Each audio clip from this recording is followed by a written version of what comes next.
Listening, the podcast where I sit here and talk to myself because nobody else cares what I have to say. And today, I'm going to get a little heavy because I refuse to live in The Handmaid's Tale, and I refuse to watch other people's rights get taken away. So if you haven't guessed it already, I'm going to talk about the fucking abortion laws from Texas. And I know Texas is not the only state with a 6-week ban, but they have made the strictest abortion laws in the country. I have never liked the state of Texas, mostly because it's hot and mostly conservative there, and I'm not a huge I'm not conservative. I am a liberal. Sue me. And I don't like heat. But this is absolutely outrageous.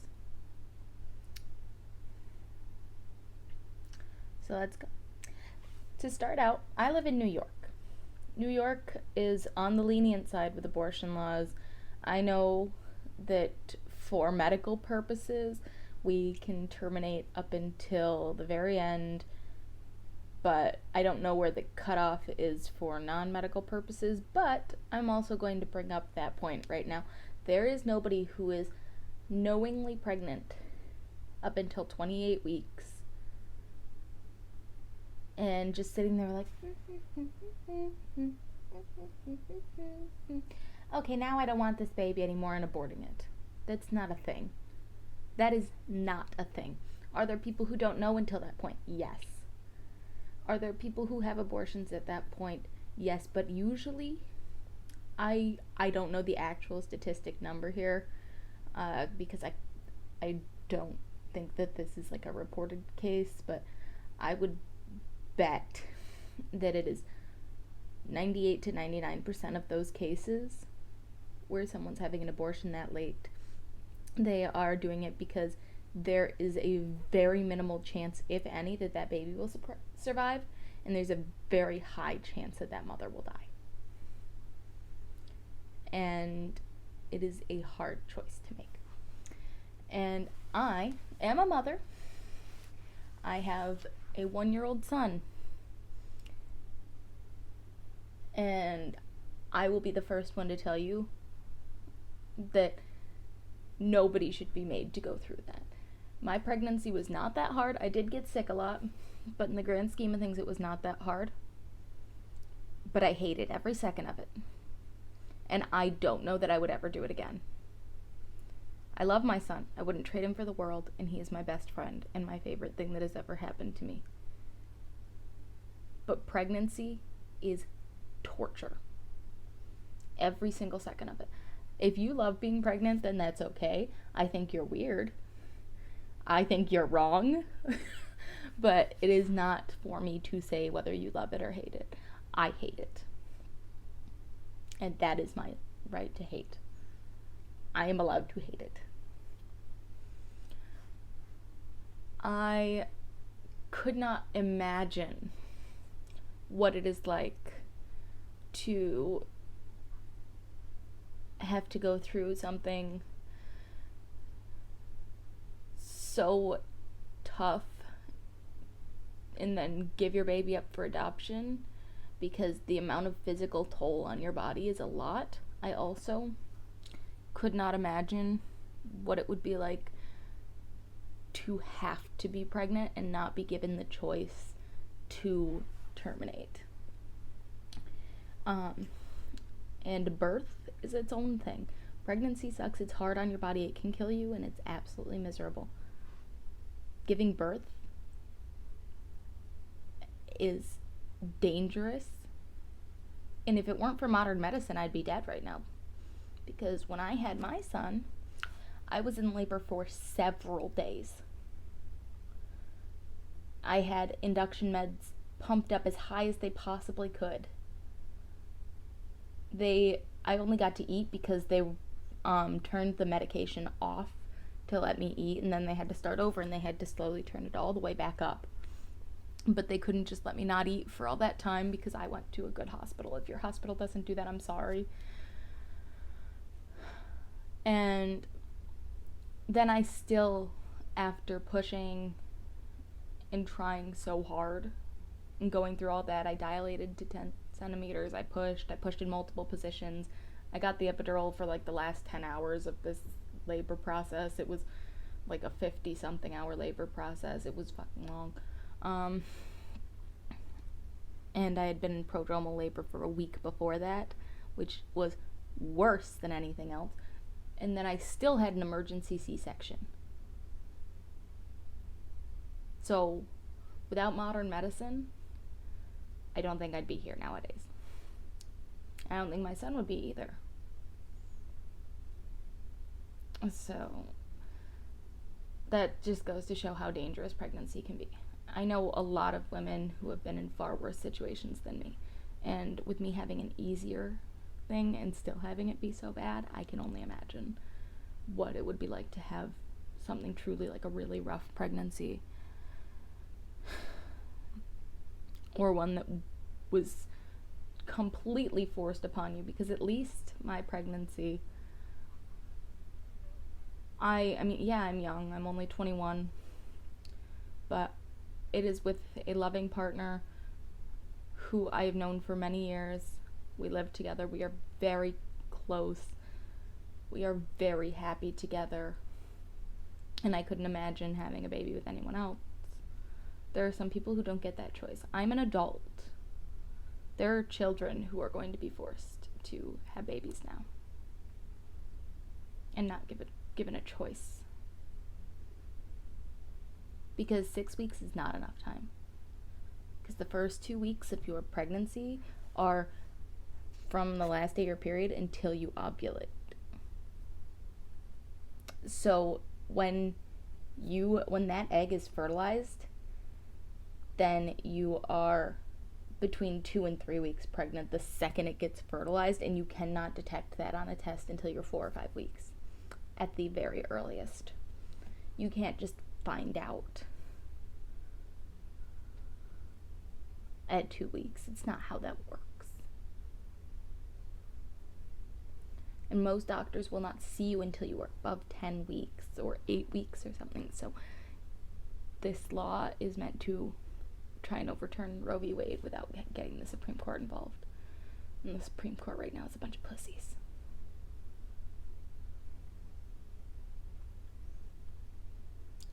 And it's absolutely disgusting. I am disgusted by the United States right now. So about this law. This law is, it says that women in Texas cannot get an abortion past 6 weeks for any reason at all whatsoever. And if you do, or if you are suspected to have helped give someone an abortion, be a doctor that gave someone an abortion, dropped someone off at Planned Parenthood or at the clinic, you can be sued by any private citizen for $10,000 each.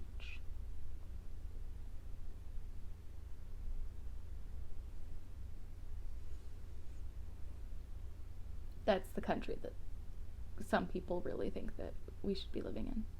And if you're one of those people, I am not pro-life. And I hope that you get absolute, disgusting, runny diarrhea while sitting in your car trying to drive home in a traffic jam on the expressway. That's what I want for you. Because you know what? If you die, at least you get to get out of it. But if you shit yourself, you have to sit in it.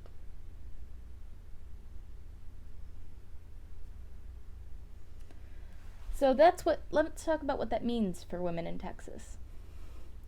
It means that in order to get an abortion, they have to not move to a different state. Well, they can move to a different state. Highly recommend, if you can afford it, moving to a different state. New York isn't as bad as everyone says. It's just a little expensive. But I've heard great things about other states. Minnesota seems okay. And I don't know anything about any other state. I'm going to be honest. I have always lived in New York.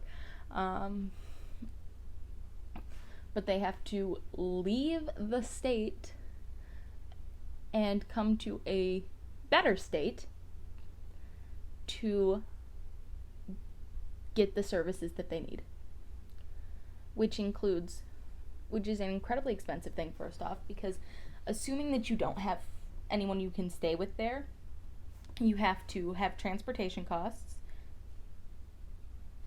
Pardon me. So it's transportation costs, and then you have to, sorry, I got distracted by a little piece of spiderweb. Transportation costs, and then you have to have housing fees, so hotel, for a few days, because even if you get there first thing in the morning, say you're coming from, I don't know what states nearby, Texas still allow abortion, I don't even, like, but we'll just say you're coming to California, because California, I think, is closer than New York to Texas. I'm fairly certain. Don't know the exact mileage, but I know California also has a pretty liberal state, and that's why I'm going with that. So, say you drive from Texas to California, and then you have to have the housing for several days, because you get there first thing in the morning, 8 a.m., your abortion's at noon. You get to the abortion clinic, you are not going to be able to drive your butt home. And you have to have someone with you most of the time, because they won't let you drive home. You are not okay after that. Not for a little while. And so you have to stay somewhere for at least another day. And then you have to go back. And the gas money alone, or if you flew, however you get there, it is expensive. So that makes it hard already. And then you have to factor in the fact that anyone who may not have regular periods, I don't have regular periods, I have very irregular periods. I don't even know when my period is coming and where it's going. I've been on different types of birth control. Nothing helps me. I'm just sit here and I don't know what's going on 98% of the time. That's my life. So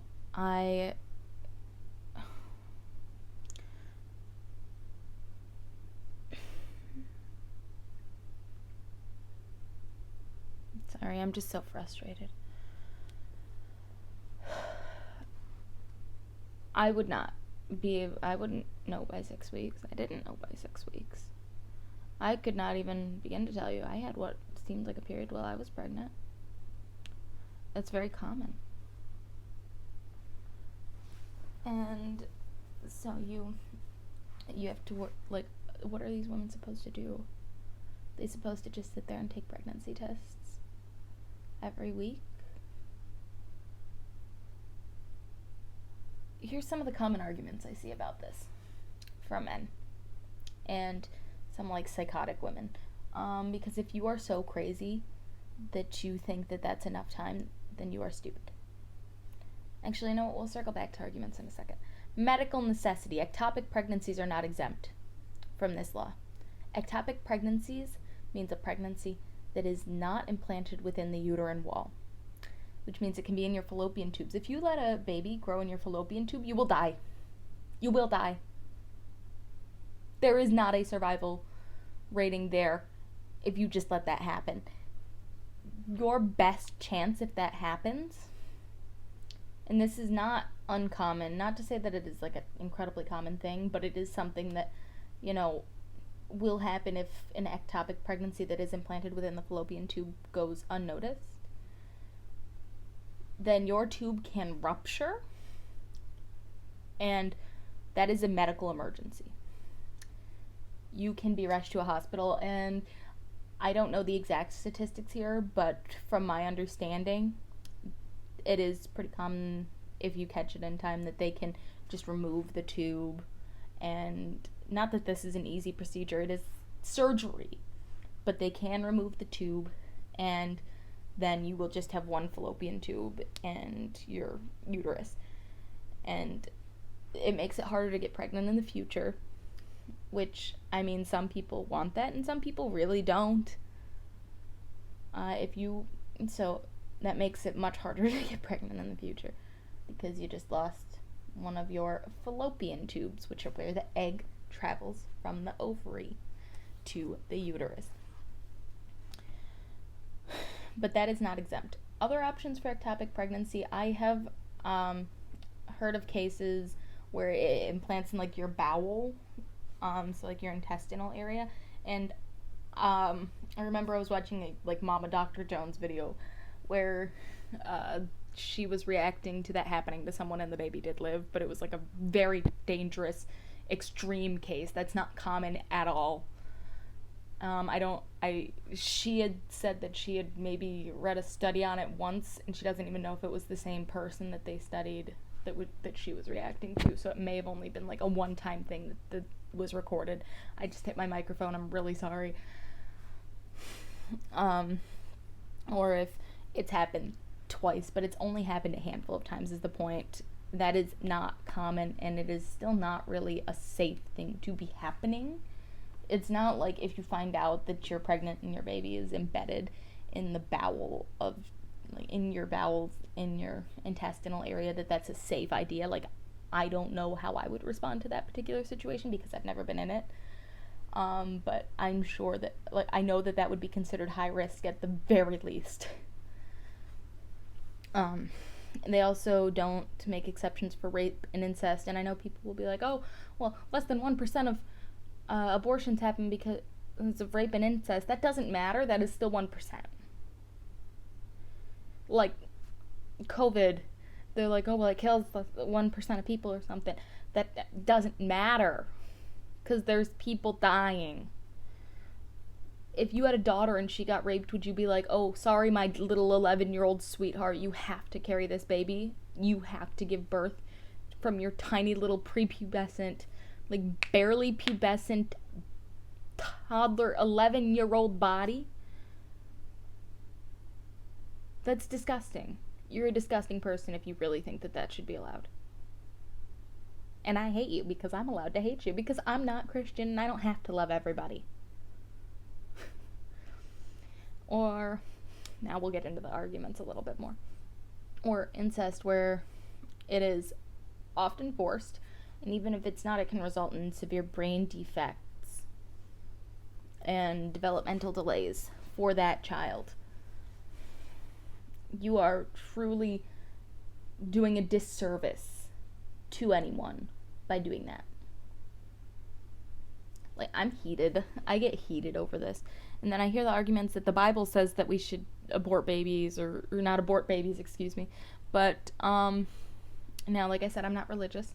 My dad tells me that the Bible says that. I don't care. First off, if I'm not religious, then your Bible can stay the hell out of my uterus, because I don't want to read it. I don't care what it says. But if you're going to be religious, then you better be sticking to every single thing in that Bible. You don't get to pick and choose. But also, the Bible does not say that life begins at a heartbeat.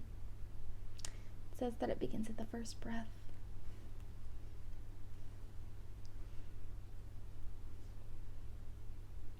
And you don't get to cry, my body, my choice, over masks and vaccines, because you don't want it. But then take that away from women and anyone with a uterus. That's not how this works, sweetie. Because I know my dad, who is very, very, very anti-choice. I don't believe in using the term pro-life.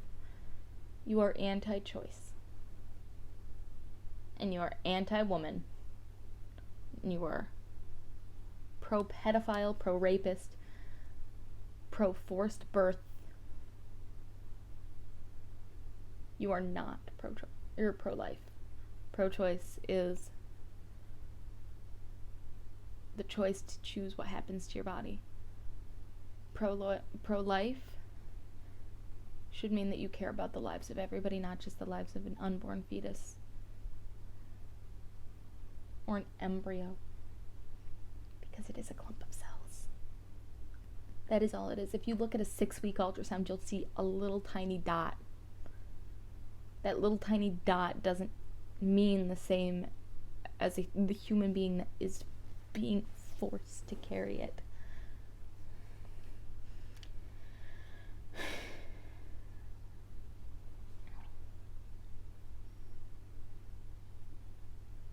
The Bible also says that you should stay away from people and mask up and announce that you are ill. I know they were talking about leprosy within the Bible, but it says that you should not be trying to spread disease. But COVID-19 is a modern plague, and we don't have to worry about leprosy right now. You should maybe take that advice, because you get to pick one, like I said. You don't get to say, I am pro-choice with vaccines, but not for the lives of fully grown functional women. There are women who will be forced to deliver a child at 24 weeks who will die, and she is known for weeks it will die. The second that it comes out of her body, because she cannot terminate that pregnancy even though the baby's going to die. And that is a choice that a lot of people are going to be very hurt by. Also, let's talk about this bounty hunter thing that Texas has imposed. So now there is a $10,000 reward, or excuse me, it's not a reward, but you can sue someone for $10,000 for getting an abortion, aiding someone in getting an abortion, dropping someone off at an abortion clinic, being a doctor that performs abortions after 6 weeks. Not only is this going to increase the number of private citizens who are just reporting every woman because they can, because this is their job now, but statistically, the average median salary for a United States citizen is $31,000 and some change, but $31,000. This means that you have to, rapists can go around, rape and impregnate 4 people with uteruses, and if those 4 people with uteruses attempt to get an abortion, he can sue all 4 of them, and then he makes more money than the majority of people who live in this country, or than half the people who live in this country, excuse me. He makes more than the average American. That is horrifying. And if you don't think that is horrifying, then you're insane. Because that is horrifying that a rapist could make more money from raping, forcing himself to impregnate 4 people than I make working at a hospital during a pandemic.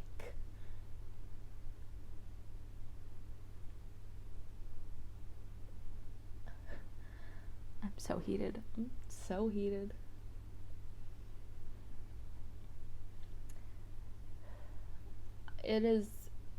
I'm awestruck at this country and what is allowed to ensue here. So I'd like to just open my arms and remember I don't have any friends. I'd love to make some friends. So if you live in any of those states that have a 6-week heartbeat bill where they're detecting electrical impulses from the sinus rhythm of your embryo that will one day eventually around 20 weeks become a heartbeat, and claiming that because that embryo has what can appear to be a heartbeat, that you cannot terminate this unwanted pregnancy. You have a friend up in New York, and I'd love to take you on vacation. We can get some wings. I love wings. if you're a vegetarian, then I know plenty of good vegetarian places. And garbage plates for afterwards.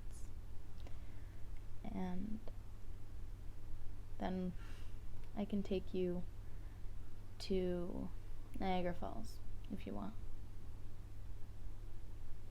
Well, thank you for listening to me rant because I'm in a bad mood. Have a great day. Hopefully this bill gets overturned because it's my body, my choice. And The Handmaid's Tale was made to be a warning, not an instruction manual for men. Thank you.